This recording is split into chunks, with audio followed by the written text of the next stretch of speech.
नमस्कार. आजच्या व्लॉगमध्ये आपण बघणार आहोत एक एक्सपेरिमेंट.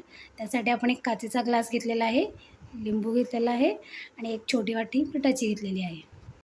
आता आपण हे लिंबू या पाण्यामध्ये टाकणार आहोत. लिंबू पाण्यात टाकल्यानंतर तुम्ही बघू शकता हे लिंबू खाली पाण्यामध्ये तळाला जाऊन बसलेलं आहे. आता आपण लिंबू काढून घेतलेला आहे पाण्यातून. आता याच पाण्यामध्ये आपण मीठ टाकणार आहोत. पुन्हा हे लिंबू आपण या पाण्यामध्ये टाकणार आहोत. तुम्ही बघू शकता लिंबू आता ह्या पाण्यामध्ये तरंगत आहे. मिठाच्या पाण्यामध्ये लिंबू टाकल्यावर ते लिंबू पाण्यावरती का तरंगत आहे? कारण मीठ टाकल्यामुळे पाणी जड झालं आहे आणि लिंबू हलका झाला आहे.